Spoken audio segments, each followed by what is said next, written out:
بسم اللہ الرحمن الرحیم حامد و مسلیہ اما بعد نعیم احمد گنائی صاحب شوپین کشمیر سے پوچھ رہے ہیں کہ میں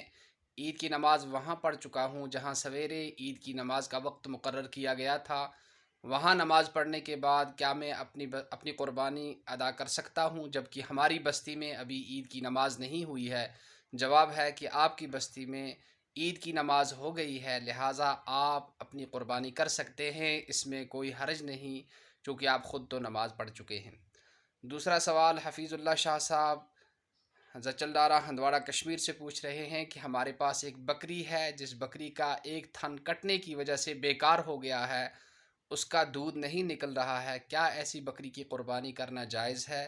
جواب یہ ہے کہ بکری کے دو تھن ہوتے ہیں، ایک اگر بیکار ہو گیا تو ایسی بکری کی قربانی جائز نہیں۔ ہاں اگر کوئی گائے وغیرہ ہو جس کے چار تھن ہوں اور چار میں سے ایک بیکار ہو جائے تو قربانی جائز ہے، اور اگر دو اسی طرح سے بیکار ہو جائیں یا کٹ جائیں تو ایسی گائے کی یا بھینس کی قربانی جائز نہیں ہے۔ دوسرا جو مسئلہ ہے وہ قربانی کی کھالوں کا ہے کہ آج کل قربانی کی کھالوں کی قیمت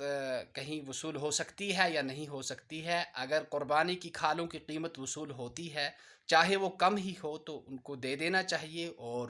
اس قیمت کو صدقہ کر دینا چاہیے۔ اس کے بعد اگر قیمت وصول نہیں ہوتی ہے تو گھروں میں جیسے تکیوں کے غلاف اور یا رسی وغیرہ یا ہل جوتنے کے لیے کام آنے والی چیزیں ان کھالوں سے بنائی جا سکتی ہیں۔ اگر کسی طرح سے بھی گھر کے استعمال میں ان کو لایا جا سکتا ہو تو ایسا کر لیں، ضائع ہونے سے بہتر ہے۔ اور اگر بالکل کسی طرح سے بھی اس کو استعمال کرنے کی کوئی صورت نہیں ہے، نہ ان کی کوئی قیمت آتی ہے، تو اس صورت میں ان کھالوں کو جانور کے فضلات کا حکم دے دیا جائے گا اور انہیں اس جگہ دفن کر دیا جائے گا جہاں ان کو کوئی جانور یا کتے وغیرہ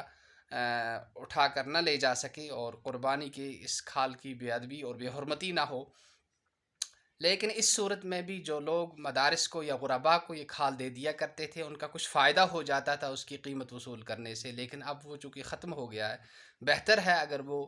اتنی قیمت ان غربا کو اور مدارس کو دے دیا کریں تاکہ اس نقصان کی بھی تلافی ہو سکے جو کھالوں کی قیمت کی گراوٹ یا ان کی بکری نہ ہونے کی وجہ سے معرض وجود میں آئی ہے۔ اللہ تعالی ہمیں شریعت پر چلنے کی، عمل کرنے کی اور دوسروں تک پہنچانے کی توفیق نصیب فرمائے۔ السلام علیکم ورحمۃ اللہ وبرکاتہ۔